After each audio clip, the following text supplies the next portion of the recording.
Going on, guys? Soldier only here from Sports Nerd Web. Welcome to this Friday edition of the Daily Dose. Once again, I'm joined here by Homicidal Lou. How are you doing today, Hello. buddy? I'm okay. Good to hear. And he actually had a really good suggestion for a topic today because Fuchsia and I are actually going to the local gaming convention in this area tomorrow, and it's actually our second one. So Homicidal Lou actually came up with the idea yesterday to possibly, just talk about gaming conventions, how they've changed. And it's really actually an interesting topic because with him being in a totally different part of the world than I am, and like I said, the convention in our local area, this is actually only going to be their third year doing it.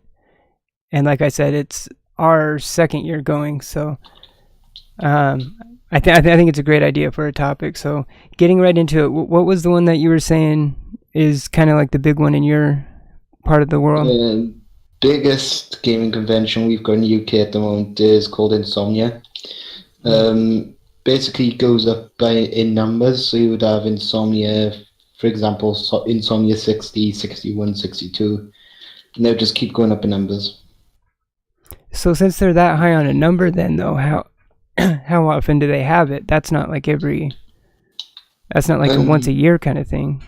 no, it's not once a year. They have it quite often, if I'm to be Okay. honest. Yeah, see right there, they're already right there. There's a pretty interesting difference compared to ours. Ours is literally just once a year, pretty much right around this same time. This is pretty much the same time of year that we went last year, and this is actually the only one we have too. I think you were saying that there's kind of another one in the UK that's Yeah, pretty big. it's not as big, but it goes on around about the same area as Insomnia. It's called EGX. Hmm. It happens at a different part of the same building as Insomnia, but a different part, like just a smaller part of the building, and not too small, like not small enough for it to like not be able to be used for a lot of consoles. Because with the game conventions, you will have like different generation of games, like from old and new, Hmm. and they've got to have like a certain amount of space to have both certain types in it, including games that haven't been released. Right, exactly. Yeah, that's one thing that I've noticed with ours here. It's not anything like remotely close to kind of like a E3 or a something like that because we really don't get anything like you don't really get like anything that's yet to be released. You know what I mean? You're not going to have like Call of Duty World War II playable there or Destiny 2 playable there, or something like that. Hmm. But you will have like it actually started today. I mean, we're going tomorrow, but it actually started today, and I watched this really quick live stream earlier today, and Microsoft was actually there, and they actually had like PCs set up and stuff to where you can play. I think they said like Halo 5 Forge or something was there playable. I mean, so they do have stuff that you could play there, but it's not. It's stuff that's already released, and they have like tournaments and panels and some of the guests that are coming. I think is I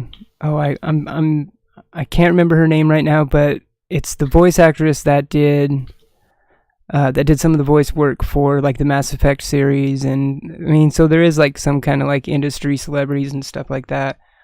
Mm. But Yeah, yeah, it's nothing like an E3 or a PAX East or PAX West. It's nothing like that. It's just a small like local like gaming con. yeah. And speaking of tournaments, back when Rise of Iron wasn't released, Hmm. they had a tournament, a 16 tournament for Destiny, for the fastest time to complete the Wrath of the Machine raid. You'd be going in not knowing what you're doing. Okay, so yeah, so like you said, it was before it was even released, Yeah, and the and they fastest had it. time was under an hour. Oh wow. And I was just going in not knowing what you're going to do in the raid because this was during a time where, like, a couple months before the release of Rise of Iron, Hmm. and of course you'd need some time to be able to play the raid and get the grasp of what you need to do. Oh yeah, definitely. And I had a team of 6, but then we just thought, no, we're not gonna jump in now because we saw like pro players there as well, like Oh yeah. pro players that would be that like on the A game of raids, and that was during a time where I hadn't played this single raid Oh, okay. Yeah. besides Crota's End. Well, and also the teams that you're going to get paired up with are probably people that you haven't really played in a group with before either. Actually, was able to make your own team. Oh, really? Okay. 2 players in the team of which never actually played Destiny before. Yeah, so that makes for an interesting speed run, pretty much. Yeah. Yeah. Yeah, under an hour blind run though. That's still pretty good. It's impressive. Yeah, I that's was very good. surprised when I heard of it. I didn't think it'd be possible, but Yeah, the world because comes to surprise you. oh yeah, in many ways. because I think under an hour even now, once you even if you've ran it a bunch of times at this point, even under an hour, that's still very good even for now. Yeah, that's still impressive. Yeah, so so for a blind run, that's pretty crazy. I've played many rounds of Wrath of the Machine, and it's a difficult raid. Mhm. Yeah. Yeah, see, and then like tournament wise, like for the local convention here, it's I think they have like an Overwatch tournament. I would have to look it up because I know that there's some others. I know that they even have some form of like certain tabletop games as well. Yeah, you get stuff like Magic cards and all that, Yu-Gi-Oh and all that. Yeah, exactly. Yeah, the lot of it would be there. Mm-hmm. Yeah, and another thing I wanted to mention real quick about like gaming cons and all that stuff too is, I mean, I mentioned this a little bit yesterday, because you're actually seeing these pop up everywhere, kind of like the ones that we have here. You're seeing them, especially in America. I mean, all throughout America, you're seeing these like local city conventions. You're seeing them pop up like in all the states, because I know there's like some in New York and all throughout like that. But then of course you have the mainstays like an E3, which we just got done with E3. And it was worth mentioning, like, because this E3 was actually the first time that the public has actually been allowed to go. I think ever, maybe. I was quite shocked when I found that out, because I would have thought that E3 would have been a public event. Exactly. It's always had that kind of vibe. That's why I'm trying to remember if it's ever, because I remember when I was like way younger, growing up, and I was a gamer. And I always remember E3 being this thing, because like E3, used to be kind of like the only kind of one in America. Like that was just the only kind of big one. But now you have other big ones like PAX East, PAX West, Gamescom. Well, Gamescom is actually, I think, in Germany. I think that's one in Germany. I think it's Gamescom. I can't remember. I should have done my research, but you could get them anyway. But yeah. Gamescom is another big one. But I'm trying to remember if back in those days if the public was allowed to E3 or if this year was the first one. If it wasn't the first one, I know that it's been quite some time since it's been like that. So it's going to be interesting to see if they do it again next year. I think they will. Surprised. I wouldn't be too surprised if it would have been the first convention that allowed the public in this year. Because E3 is quite a big thing with a whole bunch of game content creators like Microsoft and Sony, Nintendo, and all that being there. Yeah. No, not only that, and you see even like the press conferences and keynotes and stuff from not only hardware developers, like you said, like Nintendo, Sony, and Microsoft, but also you're seeing all the publishers and developers too. Bethesda had one, EA had their EA Play, and Ubisoft was the other one. Ubisoft was actually the only one I didn't watch. I actually missed that one. So I would have to check that out. Ubisoft did one. Yeah, they did, and I kind of want to go back and watch it. I know that they showed off, I think probably like Assassin's Creed. I think they actually had a trailer for Beyond Good and Evil. I think they talked about that finally, the Beyond Good and Evil sequel. All right. Yeah. Yeah. I'm new to the game. Yeah, I actually If never you played the first like, one either, but I know it's one of those games like that fans have been waiting for a sequel for a very long time. Like very long time on that one. I don't want to make the joke, but I feel like this is a necessary time to make that joke, such as Half-Life 3. Exactly. No, I was seriously about ready. I almost compared it to that. I, honest to God, I almost said that. I almost said like how we were talking about the other day about the Half-Life series. Almost, probably just like that. Yeah. But the interesting thing about that, to go up on a tangent, but with the sequel to Beyond Good and Evil was actually like kind of announced like almost like 10 years ago, and then it's just nothing has been heard of ever since. And then I guess they came out with the trailer this year finally. So Hmm. but Yeah, I know but for a it's fact nothing's going to compare to the issue with Half-Life 3. Nothing's going to compare with that. oh god, yeah, like we were saying when we were talking about that, like if I don't want to say Half-Life if 4 in 10 I want to years. say when we finally get like a Half-Life 3 announcement and trailer stuff, like it's gonna flip the industry on its head. Like it's gonna be so big. Nobody's going to believe it. Exactly. You're gonna have people that's not gonna believe it. I swear you will. That's so Half-Life right. 3 is out? No way, it's been over 10 years. Mm-hmm. Yeah. And Beyond Good and Evil, that's another game that's gonna be like that. I mean, in a way, speaking, I mean, like I was saying, I'm actually going to be playing this game a little bit later on tonight. Final Fantasy 15. That one actually started as was it Final Fantasy Tactics or something? But that was another game that was like 10 years in development as well. And then eventually it was just changed over to Final Fantasy 15. I want to say it was originally Final Fantasy Tactics something, or it was one of those like side Final Fantasies that was supposed to come out like a decade ago, or no, not come out a decade ago, but it was a decade in development, and then at some point they just switched it to the number 15 Yeah, they will do title. that. Yeah, and It's a then general thing mm-hmm. when it comes to game developers. All right. They have a needy habit to drop something and pick something up, change something completely. Yeah, exactly.